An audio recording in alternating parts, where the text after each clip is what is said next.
Kawan-kawan, ini baru berita. Baru berita namanya, kawan-kawan.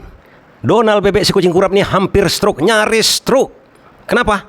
Naik pitam, naik darah dia. Jika seandainya pada waktu wawancara itu dia berdiri, sudah pasti dia jatuh. Terhempas kepalanya, pembuluh darahnya pecah, stroke. Tinggal nama Donald Bebek. Untunglah dia ini wawancaranya duduk. Is the ceasefire done? Is the MOU dead?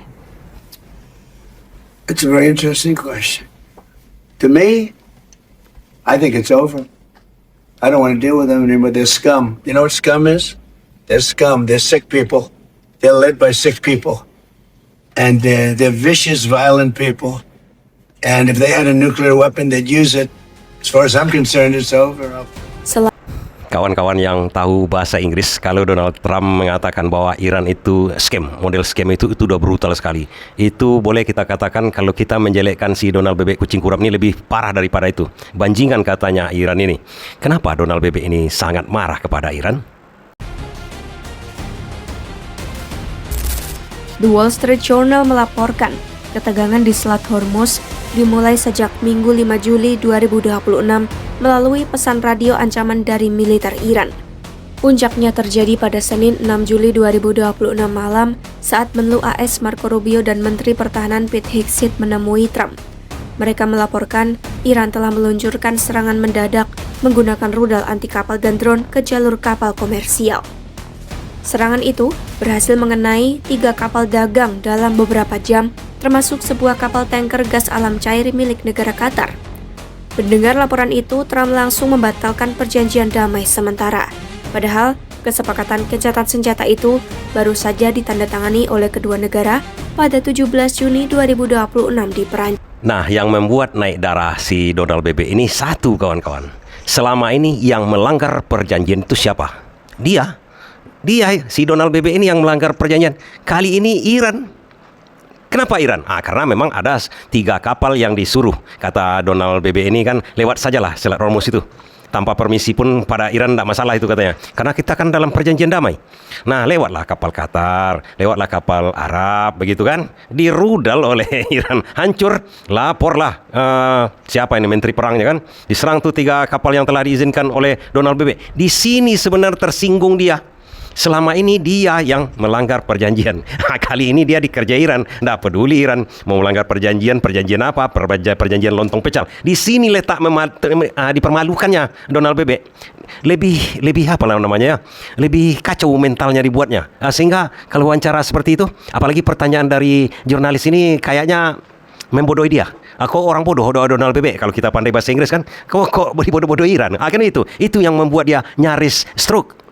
Akhirnya kan diperintahkannya untuk menyerang hampir 100 objek. 100 objek di Iran itu diserang oleh pesawat-pesawat tempur Amerika. Kemudian itu dilakukan dari laut, dari jarak jauh kan, dari kapal induk.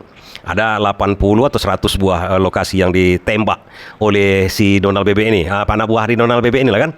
Tapi kan Iran sekarang punya doktrin perang yang baru.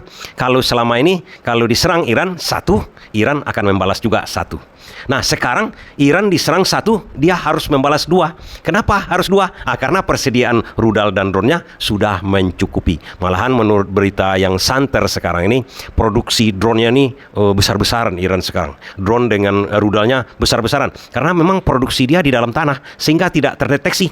Tapi yang terdeteksi oleh satelit barat, itu masalah pengayaan uranium. Artinya Iran memang sudah menciptakan senjata pemusnah massal.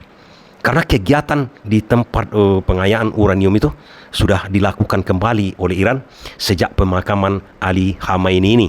Satelit terbaru memunculkan dugaan bahwa Iran mulai kembali mengaktifkan sejumlah fasilitas nuklir dan rudalnya. Aktivitas tersebut terpantau di tengah gencatan senjata yang masih rapuh antara Iran, Amerika Serikat, dan Israel. Temuan itu memicu spekulasi bahwa Teheran mulai memperkuat kembali infrastruktur strategisnya.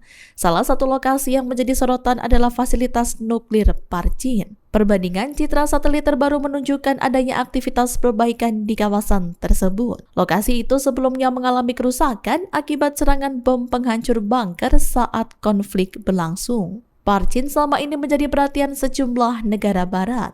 Kompleks tersebut diduga berkaitan dengan penelitian bahan peledak berdaya tinggi yang disebut dapat mendukung pengembangan program nuklir Iran. Tak hanya di Parchin, aktivitas serupa juga terlihat di kawasan Gunung Pikase. Citra satelit memperlihatkan kendaraan berat dan truk keluar masuk area bawah tanah yang diduga berkaitan dengan fasilitas nuklir.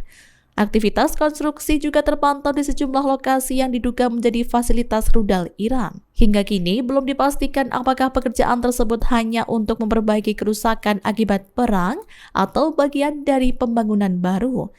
Di sisi lain, Iran sebelumnya menyatakan tetap berkomitmen mempertahankan program nuklirnya sesuai kesepahaman yang pernah dicapai. Namun situasi berubah setelah Amerika Serikat menyatakan kesepakatan gencatan senjata telah berakhir.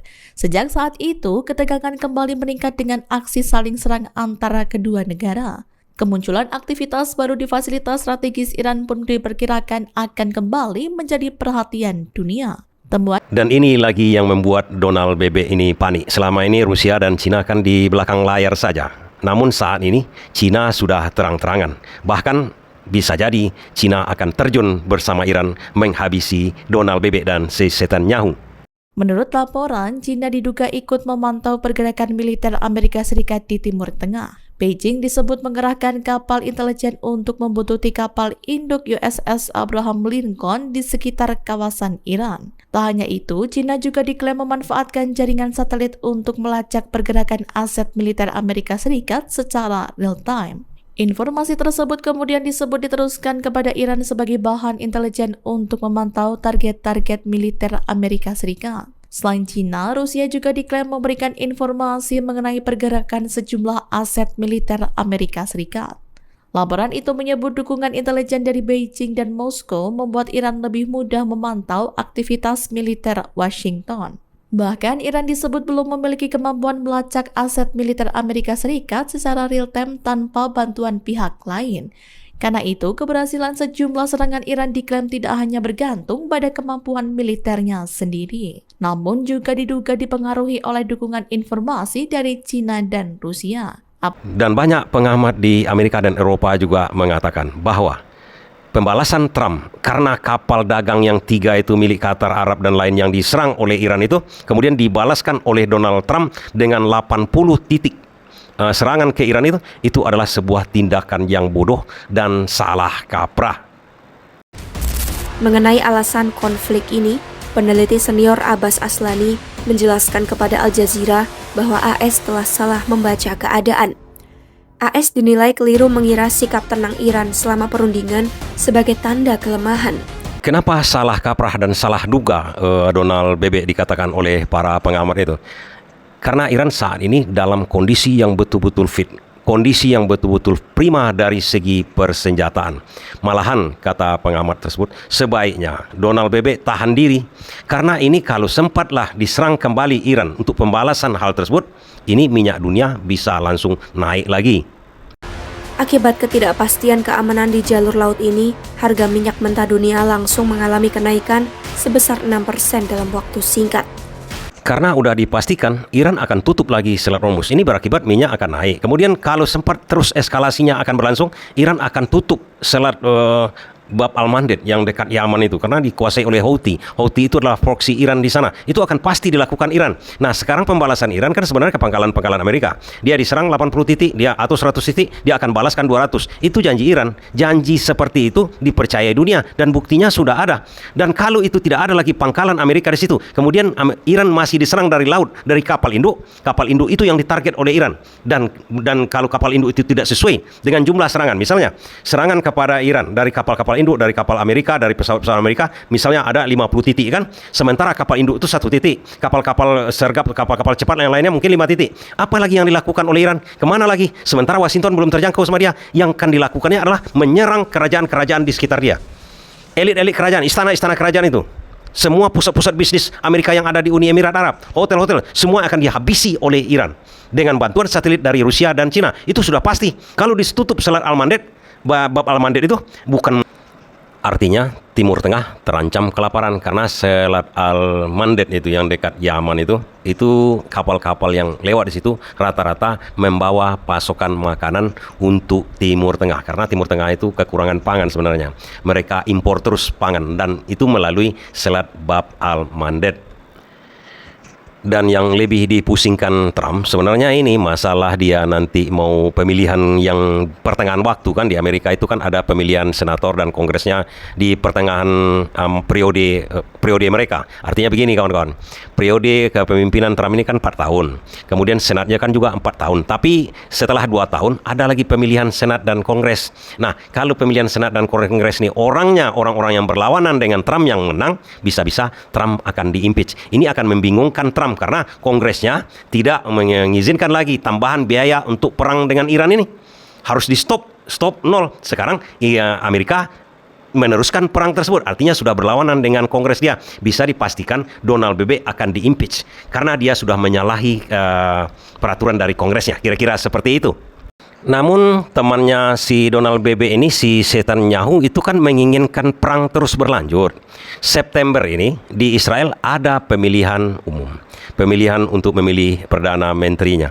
Jadi kalau seandainya pemilihan Perdana Menteri itu berjalan lancar di September ini, si Netanyahu bisa-bisa diadili oleh masyarakatnya karena kasus korupsinya sudah luar biasa. Kalau ditengok sekarang ini korupsi yang di Jampitsus misalnya kan, atau korupsi Pertamina yang 1.000 triliun, belum ada apa-apanya. Itu koruptor nomor 1 di dunia itu. Nah, kalau itu terjadi nanti pemilihan umum di Israel di September, udah jelas si Netanyahu tidak bisa mencalonkan lagi karena kasusnya sudah ada. Jadi seperti kita juga, mereka ada kasus korupsi segala macam, dan untuk mempertahankan dirinya agar pemilihan umum ini tidak berlangsung, si Netanyahu harus mengumumkan perang, harus perang terus-menerus. Kalau perang atau damai terjadi antara Amerika dengan Iran, Iran dengan Israel, tidak ada serang-menyerang lagi, tidak ada alasan untuk menunda pemilu. Tapi kalau masih ada perang antara Iran dengan Israel, misalnya serang-menyerang terus-menerus, Netanyahu bisa mengatakan pemilu ditunda untuk waktu yang tidak terbatas. Jadi dalam keadaan begini, Donald BB menjadi seakan-akan makan buah si malangkama. Diikuti kata-kata si Netanyahu untuk terus-menerus berperang dengan Iran, dia bisa-bisa di-impeach nanti di bulan November setelah pemilihan Kongres dan anggota Senat. Itu sudah bisa dipastikan karena dia sudah melanggar undang-undang dari Senat lah yang menyuruh Trump untuk menghentikan perang. Sementara dia terus menyerang Iran. Artinya sudah melanggar Kongres dan Senat dan dia bisa di-impeach nanti ya kan. Kemudian kalau tidak diikuti si Netanyahu, dia bisa-bisa juga terancam nyawanya. Kenapa begitu? Nah, kawan-kawan mungkin bisa melihat sejarahnya dulu. John F. Kennedy itu dibunuh karena apa? John F. Kennedy itu dibunuh karena dia tidak setuju memberikan senjata nuklir kepada Israel. Kalau tidak diikuti Israel, bisa-bisa nyawanya juga terancam. Jadi kalau seandainya sekarang Donald Trump tak mau mengikuti kata-kata Netanyahu, nyawanya terancam. Tapi kalau diikuti kata-kata si Netanyahu, dia di-impeach.